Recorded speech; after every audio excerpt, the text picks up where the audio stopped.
So you want to turn your garage into an ADU. This video will teach you how to start.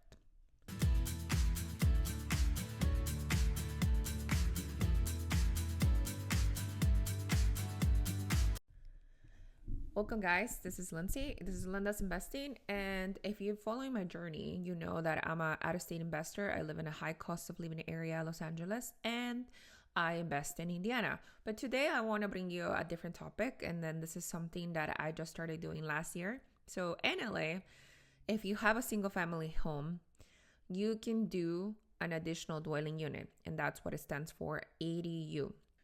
In a single family unit in LA, you can build up from the ground up an additional dwelling unit and have a junior ADU in your house.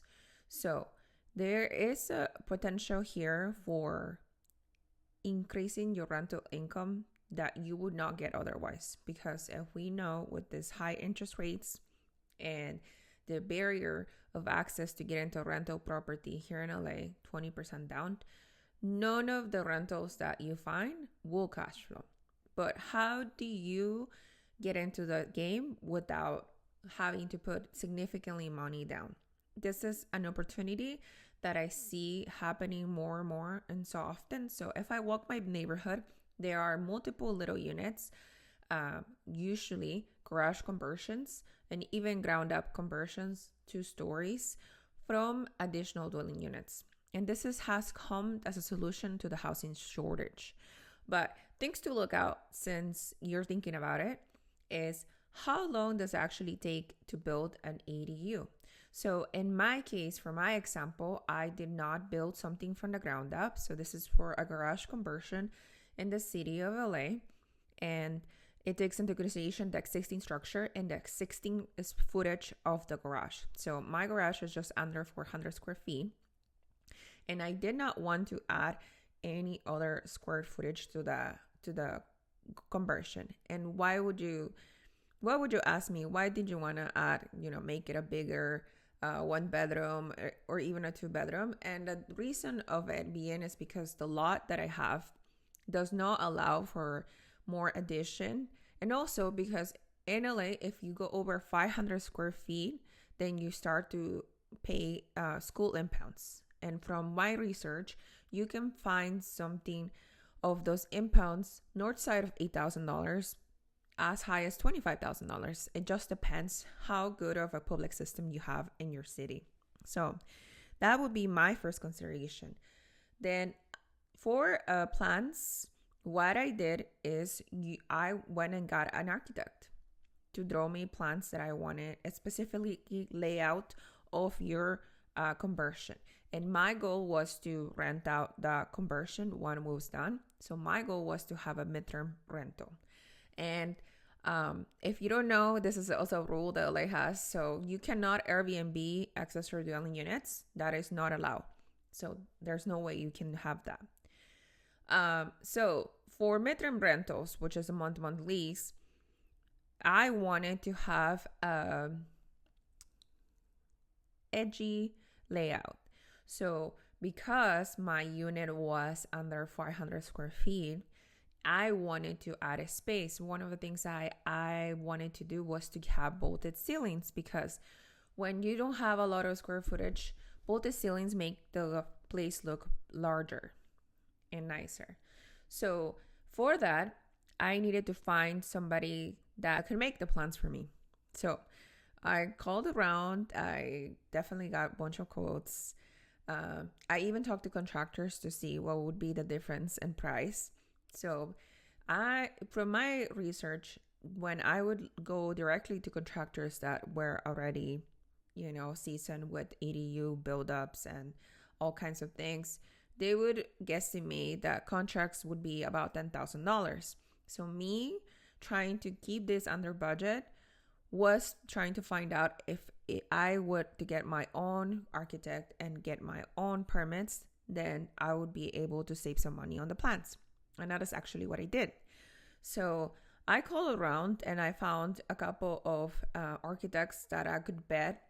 And actually, when I came down to the numbers, I spent a total of $7,276 That included structural engineering clearances, included because I was having both the ceiling, I needed to do structural, even though I wasn't adding any kind of square footage to the house.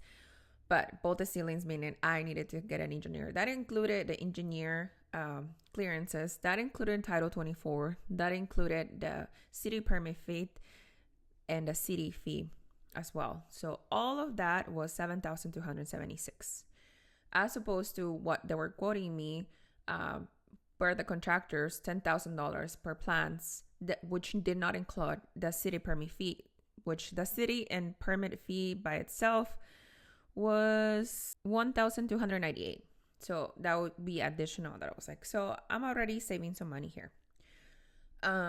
Number two things that I learned, or many things that I learned during the construction, was that I was estimating my permits to clear, to have them approved to build, in about 6 months, which is like, that's the most timeline that I would see in all of the posts that I will look at, or the Facebook groups that I will look at. But I didn't know that when you submit plans, you have multiple departments that the plans go through. So you have planning, you have building and safety department, you have zoning, and then in a particular case, if you have any clearances, water clearances, or additional departments that need to clear your plans. For example, LADWP. So if your ADU ground up construction or your garage conversion is close to a power line, like mine was 5 feet away, then that means LADWP had to clear the plants as well as building and safety department. So because of this particular clearance, it took actually 8 months for me to get my permits approved. There is a couple things that a couple departments that you need to look out for too. If you have a school and the radius of 500 feet away from your house, then you have an additional department to clear, and that's the school, Los Angeles Public District School. And if you have any fire hydrants in the radius of 500 square feet in LA, then you also need an additional department to clear. So have in mind that these are things that might cost you a little bit more too, but it will increase the timeline of your project.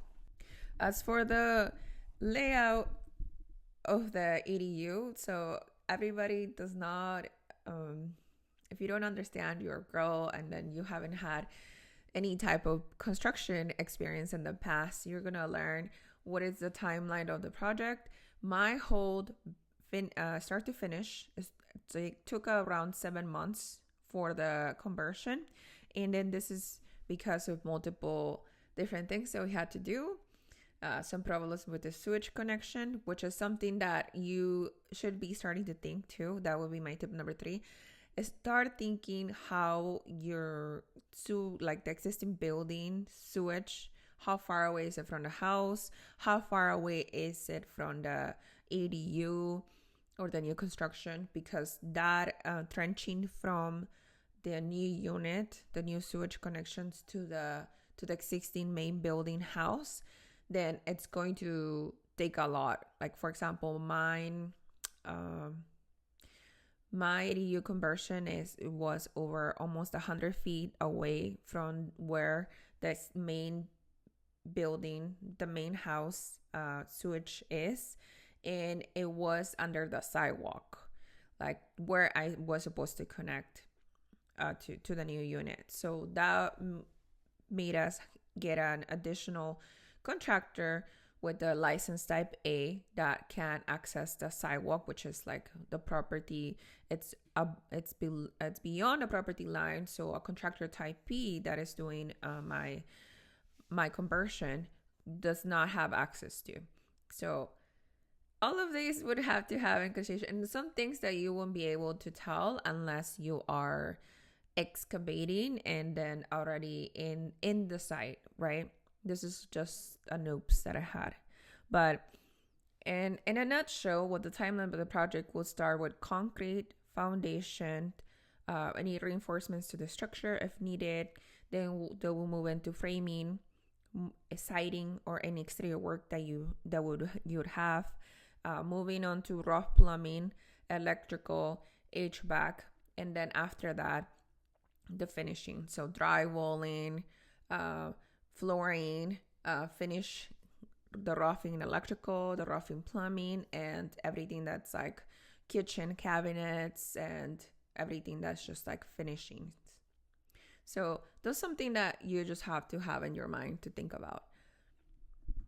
So this is part one out of part, I'm not sure how many parts, but I'll let you know exactly how much the project costed. I'll break down what were my pain points during this construction, and I will let you know any other tidbits that I had.